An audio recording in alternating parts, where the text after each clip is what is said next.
Hi, this is David Miller, and I'm here to talk to you about how to use the Oxford English Dictionary. This podcast is intended for upper-level lit classes, and especially for the Shakespeare class, because if you want to know Shakespeare, you got to look at the words. Some of those words are going to look familiar to you, but they may not have meant the same thing to an Elizabethan audience. Others, they may look a little strange.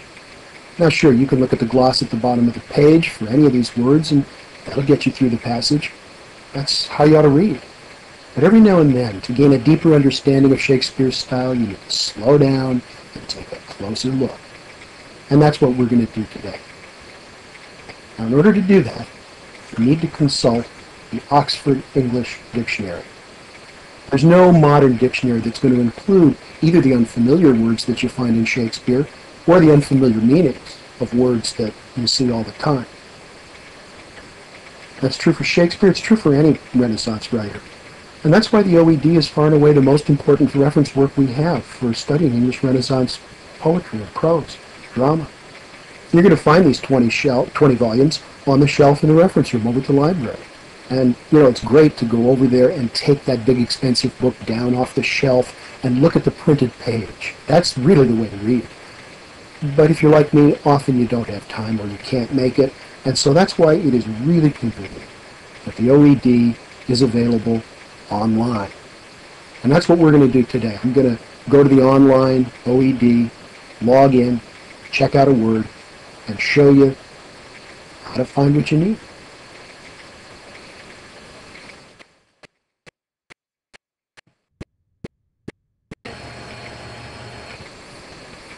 Need to know. And what you need to know really is two things. First, how to find the information, and then how to use that information once you find it. How to use it in writing an essay and interpreting what's going on in one of those incredible passages in Shakespeare's plays. The word we're going to use is demesnes. You may remember it from Romeo and Juliet, Act 2, Scene 1, line 20, and the demesnes that there adjacent lie. So, what are they? What are demesnes? Let's go to the OED online and type in our word.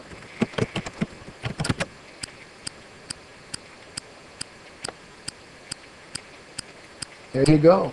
Awful lot of information. Big blocks of small print. Looks kind of intimidating. And that's before you even start across the top here to open up additional segments of information. You can find out how the word's pronounced. That's demesne or demesne. You can open up the spellings to see the different forms in which the word was actually printed across the centuries, the way you might encounter it if you were looking at an original copy of one of those old books. You can open up the etymology. That is a rich field of information, tells you about the history and origins of the word. You can open up the quotations. Those are already open in this definition. Under each sense, each separate usage of the word, you've got definitions across the centuries that illustrate that use of the word. They show the lifespan of this particular usage. And this one, as you can see, goes all the way back to 1292, when French was the language, Old French was the language in which all legal and financial dealings in England were conducted. And there is the demesne, proprement. Already, it's a very old word. And you can get a date chart. That's pretty convenient for purposes of scanning because it refers to the span. Each of these examples appears as a date on this chart. So this chart, above each set of examples in each of the various senses of the word, is going to tell you what the lifespan of that usage was and where its examples are concentrated. And if you want to figure out whether it's relevant to Shakespeare, you're going to see that it certainly lies within that long lifespan, and that these examples from the early 16th century are 60 or so years, 70 years before Shakespeare. This first example from the 17th century is right at the end of Shakespeare's career, so yeah, the word's very current, right around this sense of the word, the legal sense, is very current right around the time Shakespeare's writing. And that date chart will help you to pinpoint which of the sets of examples are going to be most useful for your purposes.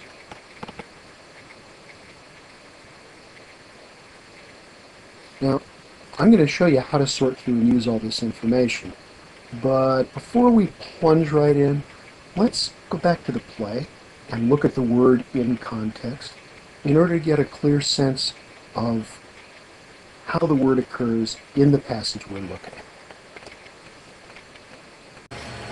Okay, so now to get our bearings in the play, this line's spoken by Mercutio, and it belongs to a moment that's sandwiched in between two much more famous and romantic scenes in the play. There's the banquet of the Capulets, which is where Romeo and Juliet first meet, and the balcony scene, in which they declare their love.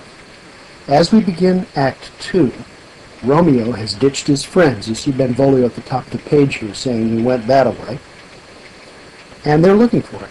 And Mercutio, always the playful rogue, decides to conjure Romeo out of the surrounding darkness by pretending to be a magician, calling up spirits of the dead.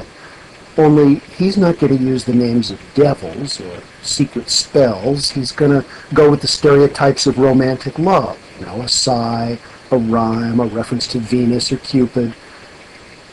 And then when these don't work, he's going to fall back on Rosalind. You remember her. Back at the beginning of the play, Romeo is pining for a girl we never see, a girl that I think we tend to forget about as quickly as Romeo does once Juliet comes on the scene. But since Romeo's friends don't know yet that he's fallen in love with Juliet, they're still teasing him about Rosalind. And so Mercutio, still playing on common cliches of amateur love poetry, launches into what's called a blazon. That's another word you could look up, but for now, let me just tell you that in Elizabethan poetry, this is the term for an inventory of the features of the beloved, praising each one for its surpassing beauty. I think you probably all know Shakespeare's sonnet, "My mistress' eyes are nothing like the sun." And so, in a way, you already know what a blazon is. It's what Shakespeare's making fun of in that sonnet. Here, Mercutio is creating a similar parody, converting the poetic blazon of Rosalind's beauties into the terms of his conjuration. I conjure thee by Rosalind's bright eyes, by her high forehead and her scarlet lip, by her fine foot, straight leg, and quivering thigh, and the demesnes that there adjacent lie, that in thy likeness thou appear to us.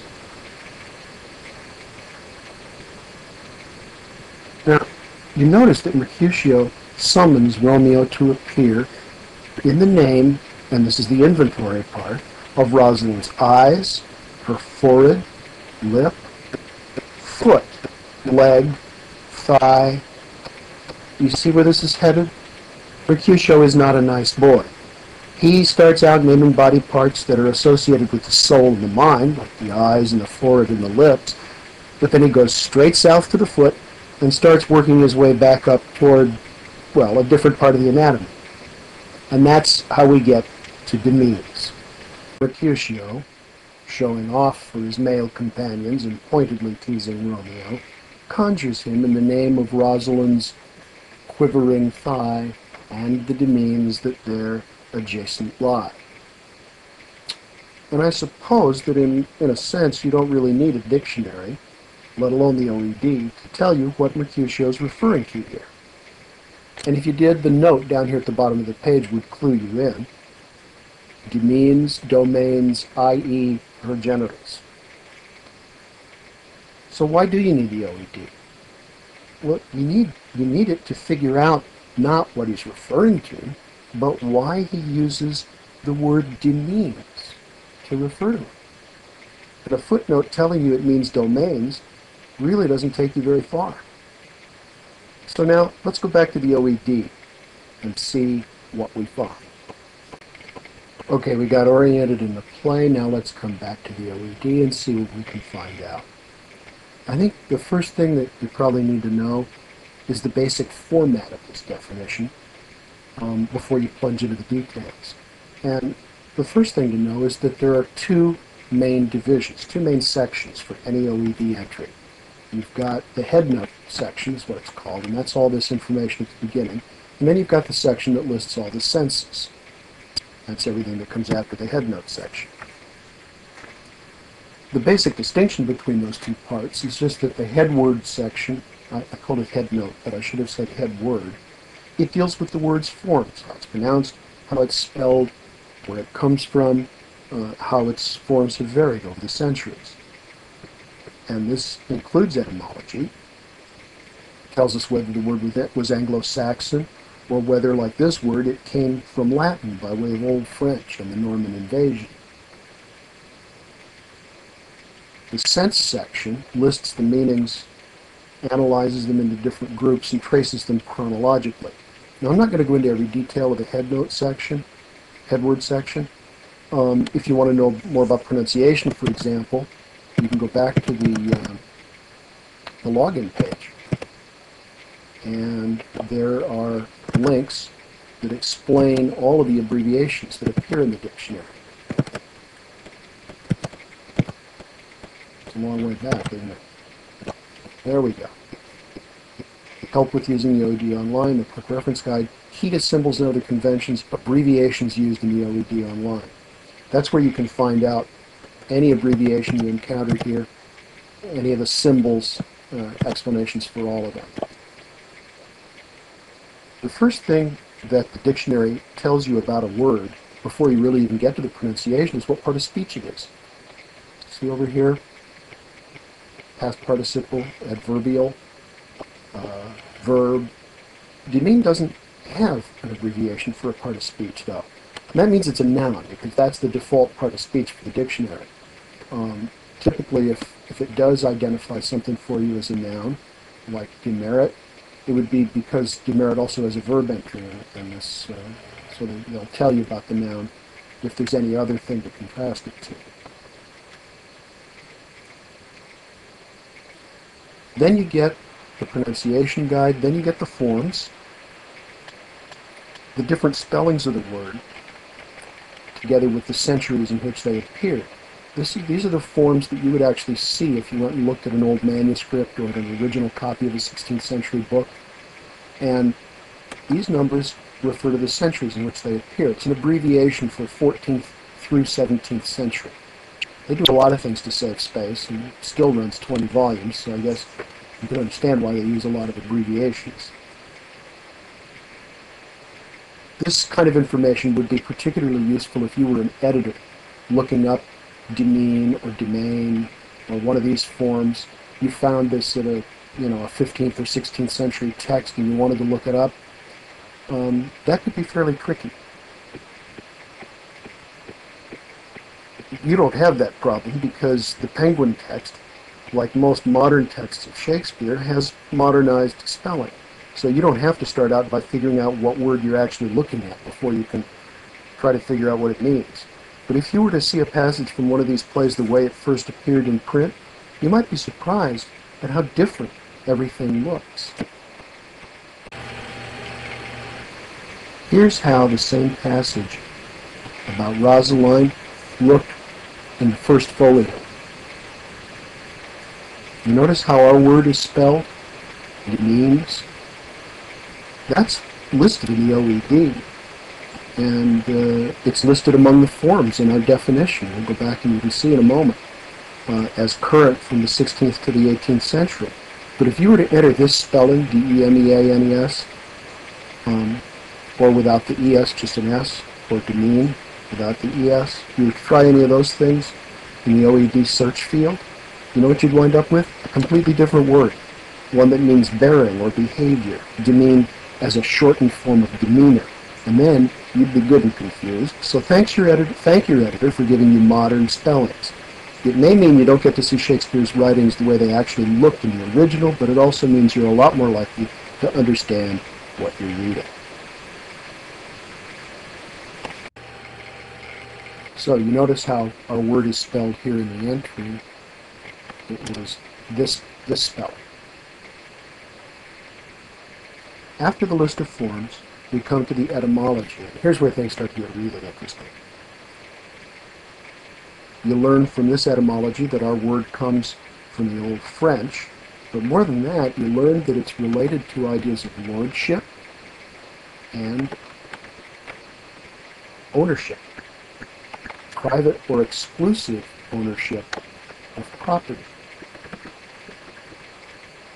We learn that, going back to the Latin, that it comes from the word Lord, dominus, by way, that's right there, by way of its adjectival form, of or belonging to a lord or master. And you see that it is, as your Penguin editor told you, a form of the word domain. QV just means see which, and we won't do that right now. We've got what we need right here. What the etymology has told us, and what the note in the edition didn't tell us, is that Mercutio chooses this particular word because he wants to tease Romeo about being lord and master of Rosalind. Presumably because at the start of the play, this lovesick Romeo we see doesn't look or sound like the lord and master of anything, not even himself. That's already apparent in the headword section if you're thinking about the passage while you're looking at the information. So let's go on to the sense section now. This is where the most important information can be found. Demesnes has 8 main senses, and each sense gets both a definition and a list of quotations illustrating that definition. And the quotations are dated and are given in chronological order. You've got the date chart, remember. It'll tell you in advance what the lifespan is, where the represented definitions fall chronologically.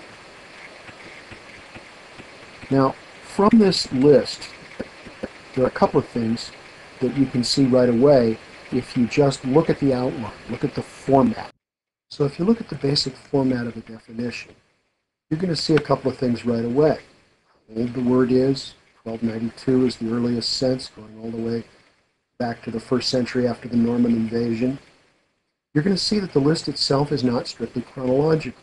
Look at sense 3, earlier than sense 2, sense 7, earlier than sense 8. I'm sorry, sense 8 earlier than sense 7. Why the breaks in chronology? Well, complicated words with long histories like this one. The lexicographers who write these dictionary definitions don't simply list the meanings of the word, its various senses in chronological order. They group them.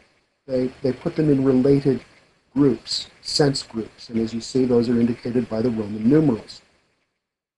And our word demesne has 3 sets of related senses.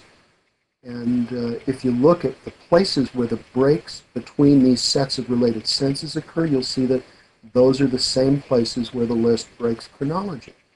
And that's because the list follows chronological order within each set, but then it backs up and starts all over again with the earliest entry when it comes to a new set of related senses. It can be a little confusing because the sequence of Arabic numerals that numbers the main senses doesn't start over with each new set, with each new Roman numeral, the way we would do when we create an outline today. Instead, the numbering of main senses is continuous throughout the sense section of the definition, and when it crosses over into a new Roman numeral set, it jumps back to the earliest date, but the Arabic numeral ordering still goes forward. That's how you get a sense 8 that's actually earlier in time than a sense 7. And in addition to these 2 sets of numbers, you've got the ABC headings.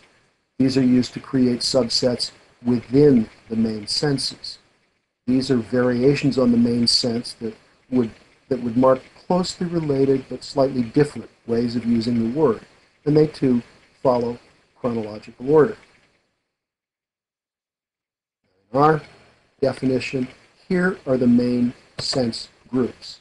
Sense 1, possession in the abstract. To own something is to have it in demesne. Group 2, these are all the senses related to the concrete thing possessed. A demesne, a landed estate. And group 3, when it's used as an adjective meaning of or pertaining to the demesne, specifically as that part of a landed estate which is adjacent to the manor house and reserved to the lord's personal use. Notice the echo of the word adjacent from the passage.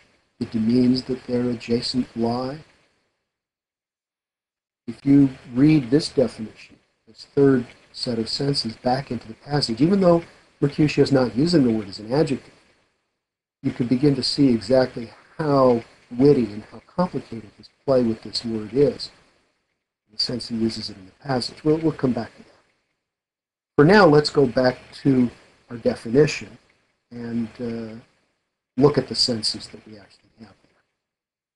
If we go back to the definition, you'll notice that the first one given here is labeled Roman with an Arabic numeral 1, but there's no A.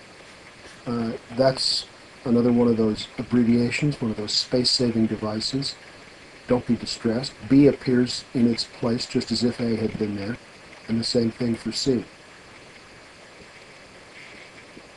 Sense 1 includes the subset of related ABC senses, all having to do with the legal use of the term demesne. That basically has to do with the law of real estate. In each sense entry now, we have that list of examples that comes after the main definition, and this is the real gold mine. Each entry in these lists gives you date, author, title, and page number, along with the quote. And if you ever want to track one of these quotations back to its source, you click on the link. It takes you to the dictionary's bibliography, and there you've got the full reference for the source. You can go check it out and track down the context of any given quotation. These quotations, and the others like them, are the raw material out of which definitions are built. As a group, together with their chart, they show the historical lifespan of a particular sense. And they illustrate the definition because they show you the word in action.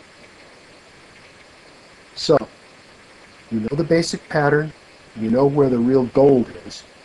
How would you use this entry now to understand Mercutio's rather obscene sense of humor in the passage that we're looking at? Obviously, you're going to start by reading. You're going to skim sections that don't seem quite as relevant. Maybe skim some of the technical legal senses.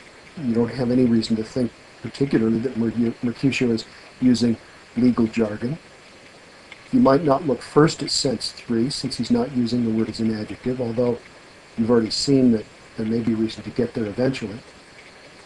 Since we're dealing with literature, it's probably a good idea to look at the figurative uses of the word, so we'll start there. And we'll keep in mind that Mercutio is definitely referring to a concrete thing, and that should focus our attention on section Roman numeral 2. But let's start with the figurative senses, including section 1, even though Mercutio is not using it, demesne, in the sense of abstract ownership or possession. That'll be at the end. I think the figurative senses are probably always at the end of a section. So here's number 2, sense 2 under Roman numeral 1. Transferred and figurative, possession, dominion, or power. Some of the illustrations here are going to be interesting for our purposes. Now, what's the clue that would tell you that? Well, even the very first one, back from 1300, refers to the Duke to have in demesne other women. And both the concept of ownership and the ownership of women are at stake in the passage that Mercutio is talking about. So we're within the history of usage that Mercutio is playing around with when we look even back to the 13th century at this example. The next couple of examples are from Chaucer, and that brings us even closer because you know Shakespeare read his Chaucer.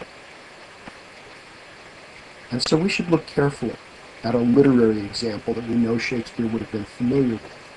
The second of these two examples, in particular, the first one from the Monk's Tale, all the world wielded in his demesne, that's a pretty straightforward use of the word demesne to mean something like domain, power or control.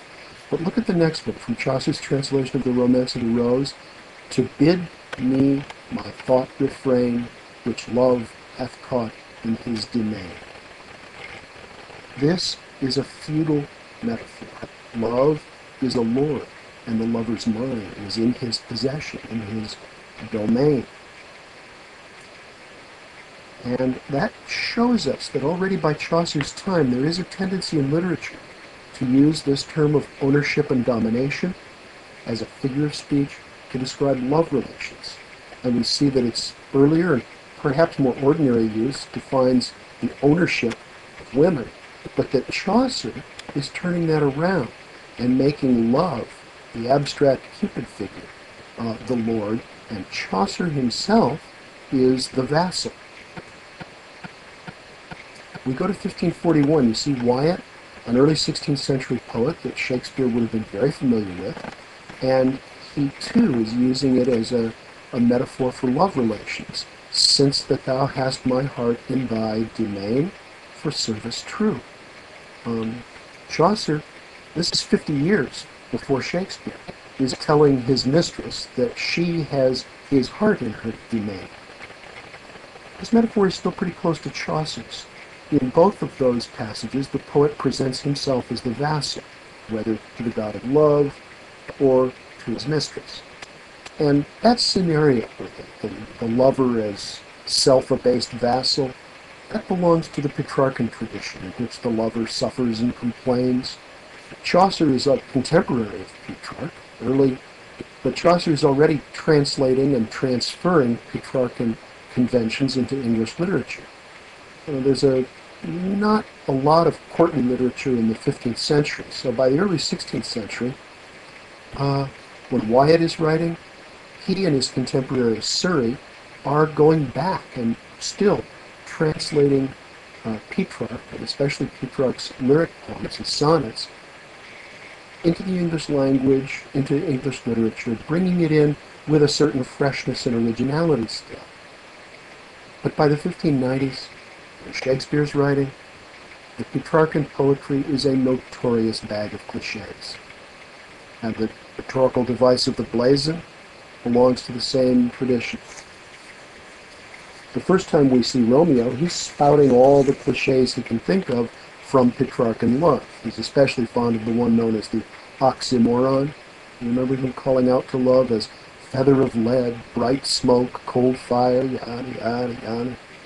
Well, in the scene that we're looking at, Mercutio had already teased Romeo about the close connection between immature love and poetic cliches.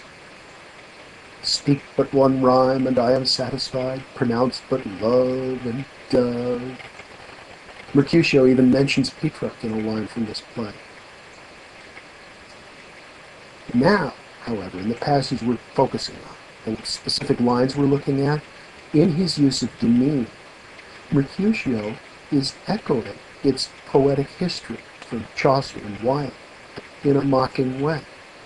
You notice how he turns the conventional metaphor around? He casts the abject Romeo, who's every bit the vassal, in the lordly role, and he treats Rosalind's addendum as if it were Romeo's private reserve. And of course, neither of those things is anywhere near being true, so he's obviously mocking the hell out of Romeo. In the process of doing that, something else you want to notice is that he shifts from the abstract sense of ownership to the physically concrete, not to say vulgar. He's moving us, in other words, from the first set of senses, where we're finding the Chaucer and the Wyatt, into the second set, where it's a possession, the thing possessed. They're still talking about demesne in the abstract sense of ownership or control. He shifts the word to designate the concrete they know. And this is Mercutio's way of satirizing not just Romeo, but the whole medieval tradition of worshipful love that lies behind Romeo's extravagant style of adoration at the beginning of the play. Mercutio is implying that all of this fuss, all of this talk of souls and stars, and cold fire and bright smoke, and desolation and despair, it's all really just about one thing. Rosalind's thing.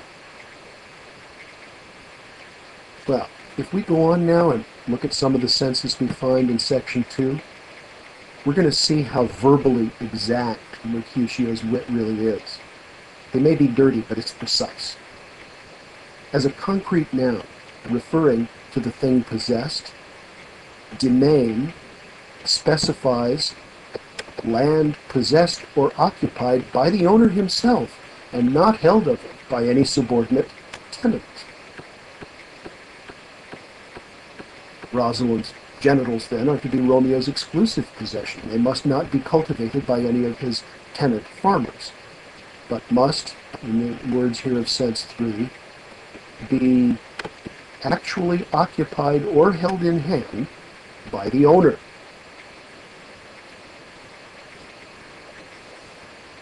You can see that Mercutio is elaborating this particular sense of the word if you go back to the passage.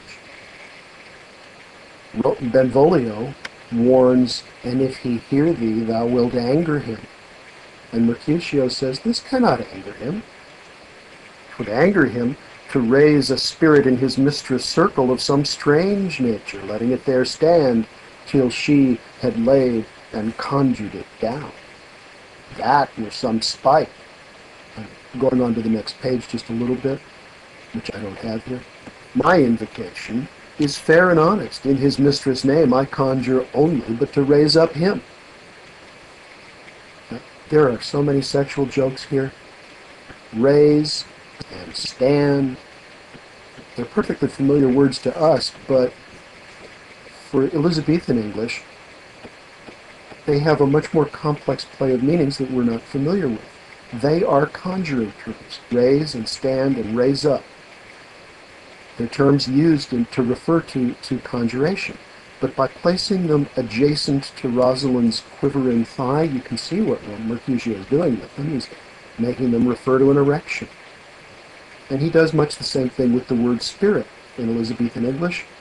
That was a slang term for semen. And he's doing much the same again with the word circle. Renaissance magicians would draw a circle to work within, as if marking off the boundary of their magic. But Mercutio identifies the magician's circle with Rosalind's, and you can see what it means for Rosalind to lay down and conjure a spirit that had been raised to stand in her circle. Now, all of this clever, dirty joking is worked out within the metaphor of conjuring. But my real point here is that Mercutio is also elaborating in very specific ways the meanings of the word demesne. As long as the lord of the manor himself is the exclusive possessor of Rosalind's domain, the only spirit raised within her circle, he has no reason to be angry because his property rights have been respected. Finally, we might notice that when Mercutio speaks of this as the land that lies adjacent to the thigh, he's echoing in very specific terms the notion of the demesne as the land that's adjacent to or immediately attached to the mansion or the main house of an estate. The demesne in this sense is the owner's private park or garden as opposed to the outlying pastures or meadows. This is actually definition C under sense 3. And under sense 3, which we were just looking at, definition C, here's B and C together with the examples. And B and C are up here together in the definition C. It says in modern use, which might make you think it's not Shakespearean, that it's the land immediately attached to a mansion and held along with it for use or pleasure, the park. But if you come down to the examples, already in 1538, the domains about of it, a mile of compass of exceeding pleasant ground. Clearly, that's referring to the land surrounding or adjacent to the main house. And that's what Mercutio is talking about. Senses 3D and sense 4 are a little more specialized. I think we can pass over those. Mercutio is not referring to property owned by the crown, nor certainly is he referring to property held in possession since ancient times. I think we can assume Rosalind's a little younger than that. What about sense 5? Might be a little more relevant. We know that Mercutio is teasing Romeo by referring to him as a lord, a king, or a prince. And notice that under 5b we get the plural to refer to estates or lands, and remember that it's the plural that Mercutio is using. So I'd take a closer look at that, and sure enough, there's an example from the play. Act 3, Scene 5, line 182, a gentleman of noble parentage, of fair demeans. This definition, this example, is referring to the county Paris. It's saying he's nobly born and well supplied with land. But if you think about the play and about the uses that we've been seeing at play within this definition, you'll see that Juliet's body is not going to be added to County Paris's demeans. Lord Capulet says, there's a line in that scene, you can find it, where he says, "I will give you to my friend," as if Juliet were property. But Lord Capulet discovers in this play that Juliet does not recognize his ownership of her, is not content to be exchanged like an orchard or a deer park. And this is a very important contrast, especially since, well, let's face it, Mercutio is being utterly sexist in his treatment of Rosalind, joking about her as if she were nothing more than a pretty face and a quivering thigh. Juliet is defying that status of woman as property and insisting on her right of choice. Sense 6, the figurative within sense 2, and those are always the most interesting. And sure enough, look what you find as the very first example. Rosalind. Like sense 5a, this is synonymous with domain. It means basically territory subject to a ruler. But notice that even though Mercutio's line does, as the dictionary indicates, illustrate this meaning, it also plays on elements from senses 2 and 3, as we have seen. And it doesn't illustrate those sentences in a simpler, straightforward way, but it does play with them through innuendo. And that is a crucial point. It's maybe the most important point of this whole demonstration. Once you've gone through and gathered evidence, the real question is, how are you going to use it? You need to focus on the nuances of Shakespeare's use of a term in the passage you're looking at. They'll be based on conventional usage, but Shakespeare's not simply, often at least, in the most interesting cases, he's not simply going to be reproducing the conventional senses recorded in the dictionary. Instead, he's going to be playing them off against each other, using them to strike sparks. And if you're going to do an interesting reading that really follows what Shakespeare's doing, you're going to need to strike some sparks too. You're going to have to be a little creative as a reader in order to follow and perceive and recreate for your reader what Shakespeare's up to with his language. So although, yes, you need to be accurate and well-researched and scholarly about this, you also need to use your imagination. You need to be creative. And that's why this assignment is actually not only challenging, but if you get it right, fun. So when you go to write the paper, pick a passage that you think you can do something with and get in the game.